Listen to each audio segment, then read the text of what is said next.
नमस्कार दोस्तों। वीडियो के पहले भाग में हमने दैत्य गुरु शुक्राचार्य के जीवन के विषय में जाना। साथ ही जाना कि वो भगवान विष्णु से नफरत क्यों करते थे और भगवान शिव ने आखिर उन्हें क्यों निगल लिया था। आज वीडियो के दूसरे भाग में हम शुक्राचार्य के द्वारा दिए गए 3 प्रमुख श्रापों के विषय में जानेंगे।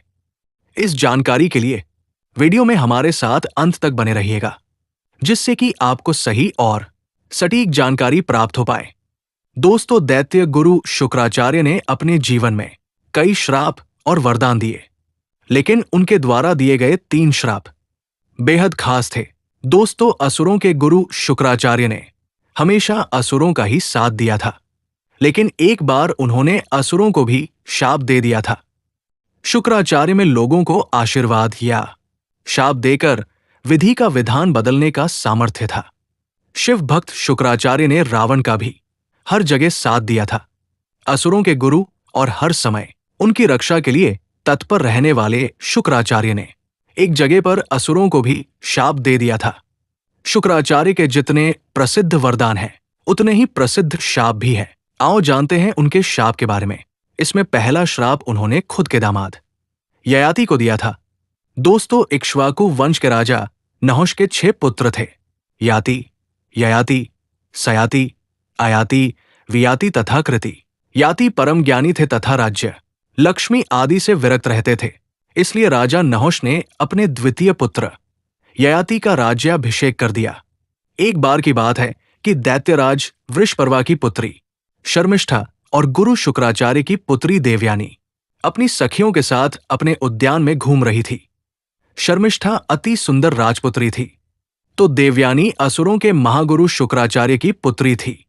दोनों एक दूसरे से सुंदरता के मामले में कम नहीं थी। वे सबकी सब उस उद्यान के एक जलाशय में अपने वस्त्र उतारकर स्नान करने लगी। उसी समय भगवान शंकर माता पार्वती के साथ उधर से निकले। भगवान शंकर को आते देख वे सभी कन्याएं लज्जावश बाहर निकलकर व दौड़कर अपने अपने वस्त्र पहनने लगी। शीघ्रता में शर्मिष्ठा ने भूलवश देवयानी के वस्त्र पहन लिए। इस पर देवयानी अति क्रोधित होकर शर्मिष्ठा से बोली, रे शर्मिष्ठा, एक असुर पुत्री होकर तूने ब्राह्मण कन्या का वस्त्र धारण करने का साहस कैसे किया? तूने मेरे वस्त्र धारण करके मेरा अपमान किया है। देवयानी के अपशब्दों को सुनकर शर्मिष्ठा अपने अपमान से तिलमिला गई और देवयानी के वस्त्र छीनकर उसे एक कुएं में धकेल दिया। देवयानी को कुएं में धकेलकर शर्मिष्ठा के चले जाने के पश्चात राजा ययाति आखेट करते हुए वहां पर आ पहुंचे और अपनी प्यास बुझाने के लिए वे कुएं के निकट गए। तभी उन्होंने उस कुएं में वस्त्रहीन देवयानी को देखा। जल्दी से उन्होंने देवयानी की देह को ढकने के लिए अपने वस्त्र दिए और उसको कुएं से बाहर निकाला। इस पर देवयानी ने प्रेम पूर्वक राजा ययाति से कहा, हे आर्य, आपने मेरा हाथ पकड़ा है, अतः मैं आपको अपने पति रूप में स्वीकार करती हूं। हे क्षत्रिय श्रेष्ठ, यद्यपि मैं ब्राह्मण पुत्री हूं, किंतु बृहस्पति के पुत्र कच के शाप के कारण मेरा विवाह ब्राह्मण कुमार के साथ नहीं हो सकता। इसलिए आप मुझे अपने प्रारब्ध का भोग समझकर स्वीकार कीजिए। ययाति ने प्रसन्न होकर देवयानी के इस प्रस्ताव को स्वीकार कर लिया।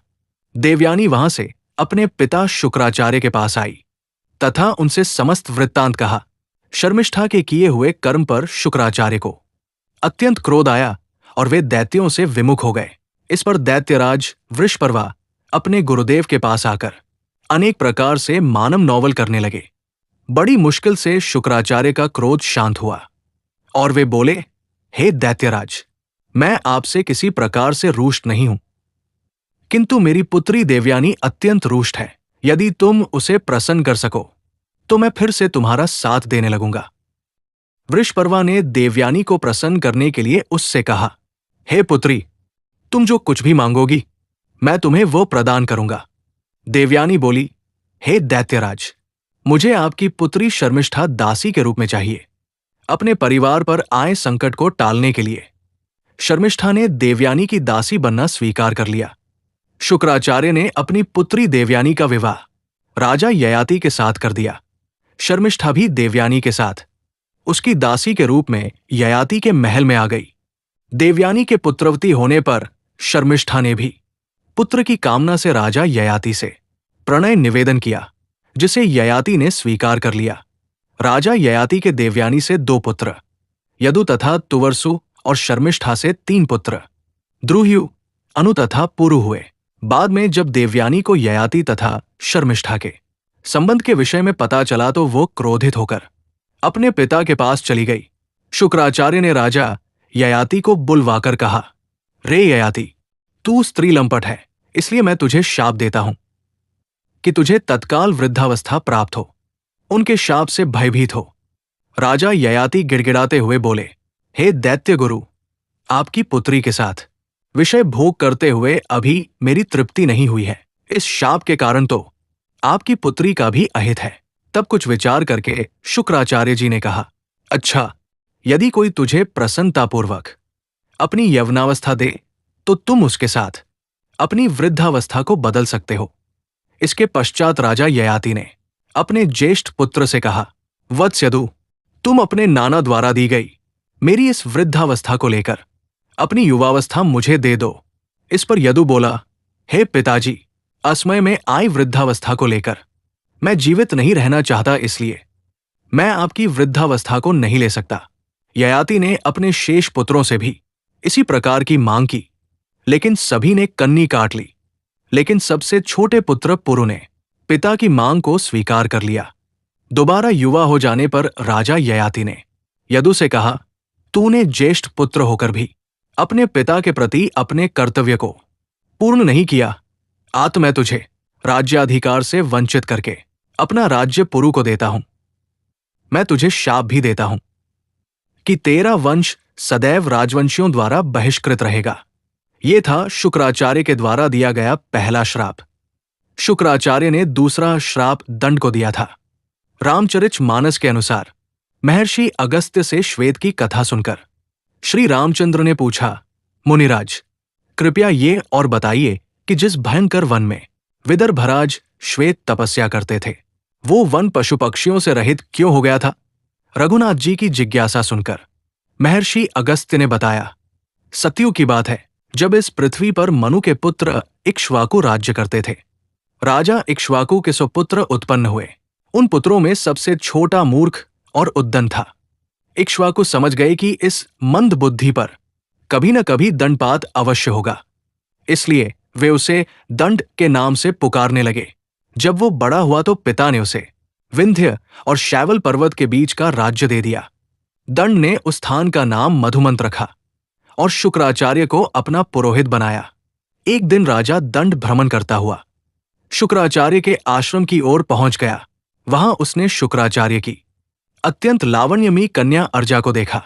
वो कामपीड़ित होकर उसके साथ बलात्कार करने लगा।